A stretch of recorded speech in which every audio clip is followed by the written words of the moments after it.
Upon hearing the counsel, the court made the following order. We are not inclined to interfere with the impugned judgment and order passed by the High Court. The special leave petition is accordingly dismissed. Pending applications, if any, shall stand disposed of. Only ఇంతవరకే judgement.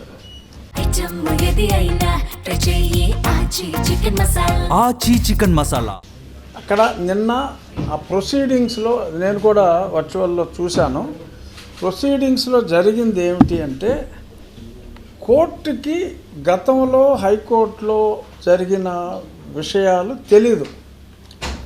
So ముందుగా హైకోర్టులో ఏదన్నా ఉంటే మీరు హైకోర్టులో వేసుకోవచ్చు కదా అని సుప్రీంకోర్టు అన్నప్పుడు, మా న్యాయవాది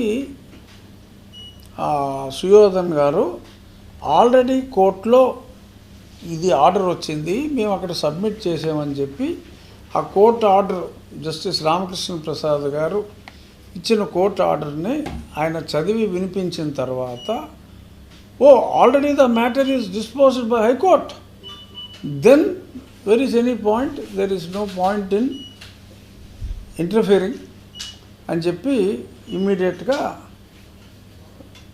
సుప్రీంకోర్టు ఆ ఇష్యూని వీఆర్ డిస్మిసింగ్ అని చెప్పి చెప్పడం జరిగింది. ఇంతకు మించి అక్కడ డిస్కషన్ జరగల. మళ్ళీ తిరిగి కోర్టుకి వెళ్ళమని హైకోర్టు ఆర్డర్ ఉంది అని తెలియక ముందు మాట్లాడారు. హైకోర్టు ఆర్డర్ ఆల్రెడీ ఉంది అక్కడ అని చెప్పి అది చదివి వినిపించిన తర్వాత just matter is dismissed and disposed అంతే. అక్కడ చర్చు ఇటువంటి వాటి మీద అసలు చర్చే లేదు, దాని మీద చర్చ లేదు. సో అంచేత అది ఇష్యూ కాదు. దేవాలయ నిర్మాణం గన్నవరం దగ్గర ఆశ్రమం దగ్గర ఆల్మోస్ట్ 75% ఏ స్టోన్కి ఆ స్టోను మొత్తం 21 లెవెల్స్లో ఆలయ నిర్మాణం ఉంటుంది. ఒకటి అడుగు ఉండొచ్చు, కొన్ని 2 అడుగులు ఉండొచ్చు.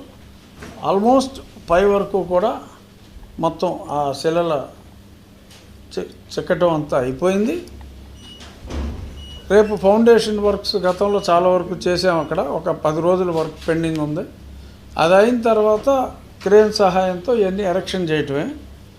నవంబర్ నెలాఖరికి టార్గెట్, మా శిల్పులు మాకు ఇచ్చింది టార్గెట్, నవంబర్ నెలాఖరికి ఆలయం పూర్తి చేస్తామని చెప్పి వాళ్ళు చెప్పడం జరిగింది. ఖచ్చితంగా ఒక వారం ముందే కంప్లీట్ చేయడానికి ట్రై చేస్తాం. రేపు మేము వెళ్తున్నాం. ఇవాళ మళ్ళీ ఆ సెంటరింగ్ వాళ్ళు అక్కడికి వస్తారు. ఈరోజు మధ్యాహ్నం మళ్ళీ ఇప్పుడు గన్నవరం వెళ్ళి 4 గంటలకి అవన్నీ కూడా చూసి ట్రాన్స్పోర్టేషన్కి ఒక షెడ్యూలు, మళ్ళీ ట్రాన్స్పోర్ట్ చేయాలంటే ఇక్కడ ఒక క్రేన్ ఏర్పాట్లు అన్నీ కావాలి.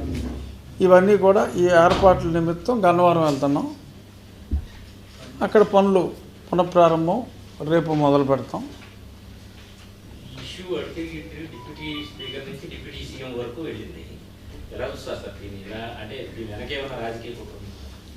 రాజకీయ కుట్ర ఏమీ లేదు. డెఫినెట్గా రాజకీయమే లేదు.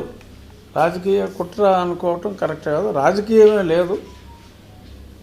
అనుకోకుండా మరి కొందరు దాన్ని వ్యతిరేకించారు. బేసిక్గా ఆ ఆలయ ప్రాంగణాన్ని డంపింగ్ యార్డ్గా మార్చేశారు. ఆ డంపింగ్ యార్డ్గా మార్చినప్పుడు సాక్షి పత్రిక వాళ్ళు ఎక్కువ బాధపడ్డారు. నిజంగా చెప్పాలంటే అప్రిషియేట్ సాక్షిని. నా దృష్టికి తీసుకొచ్చి, ఏం చేస్తున్నావు ఎమ్మెల్యే నువ్వు, రఘుకుల తిలక రామాన పాటలు పాడుకుంటావేనా, ఏమైనా చేసేది ఉందా అని చెప్పి ప్రశ్నించారు. సో దాన్ని నేను పాజిటివ్గా తీసుకుని ఏదో చేద్దామని ప్రయత్నిస్తే లోకల్స్ అటాక్ చేశారు.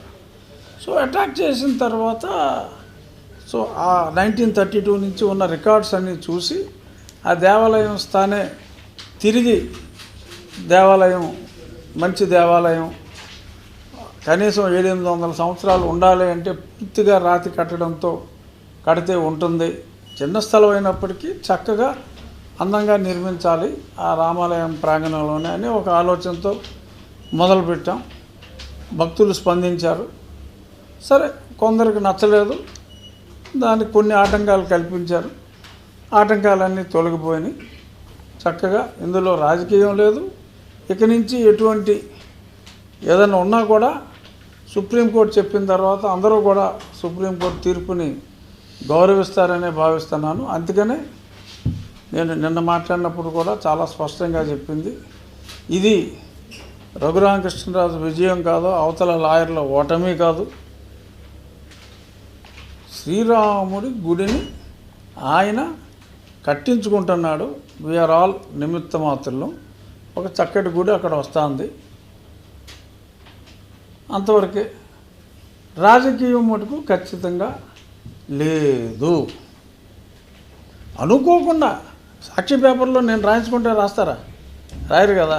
నేను తిట్టించుకుంటానా సాక్షి పేపర్లో? అనుకోకుండా జరిగింది. ఇందులో ఎటువంటి రాజకీయ ఆలోచనలు కానీ ఏమి లేవు.